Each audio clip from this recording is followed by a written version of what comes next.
An injured man arrives outside the hospital after a blast in Kabul, Afghanistan, on January 27.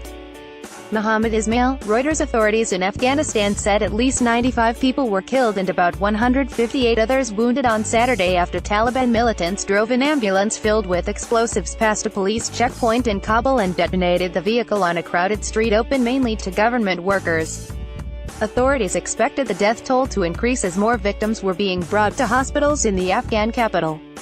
The audacity of the attack and its carnage, one Western aid worker in the country described it on Twitter as a massacre, would be stunning in most circumstances. But Saturday's suicide bombing, the deadliest attack in Afghanistan in months, came just days after the Taliban targeted a luxury hotel in Kabul popular among Westerners. At least 22 people were killed in that attack, including several Americans. The Taliban regime was ousted by the U.S.-led invasion of Afghanistan following the attacks of September 11, 2001.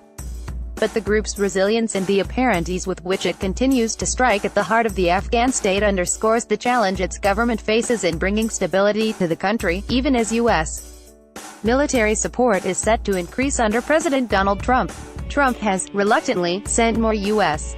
troops to Afghanistan as part of his strategy to bring security to a country that has enjoyed little of it in recent decades. At present, there are 14,000 U.S. troops in the country, with plans to send an additional 1,000. That's nowhere near the 100,000 U.S. troops that were in Afghanistan at the height of the war on terrorism. Until recently, American troops stationed there worked largely in an advisory capacity. Now, they will reportedly move closer to the front lines in an attempt to degrade the Taliban's ability to function effectively. They face a formidable challenge. The Taliban now controls about one-third of Afghanistan, more territory than at any point since the U.S.-led invasion. Trump's change in policy represents a significant departure for a president who, at one point, called for the withdrawal of U.S.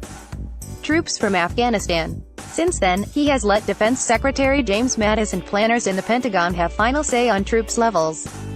He has also pressured Pakistan, a country he has accused of giving safe haven to the terrorists we hunt, by suspending security assistance to Islamabad.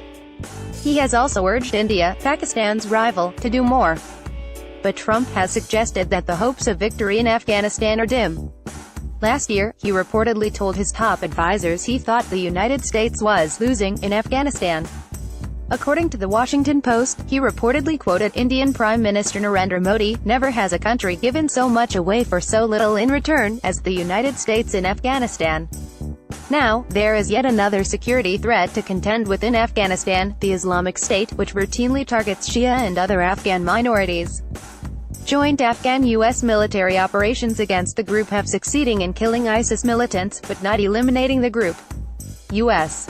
military estimates of the number of ISIS fighters in Afghanistan have increased, suggesting the group continues to draw recruits despite its battlefield losses in Syria and Iraq. Ultimately, Afghans themselves will have to bring peace to Afghanistan. The Taliban must either be defeated, an unlikely outcome at this point, or integrated into the political process.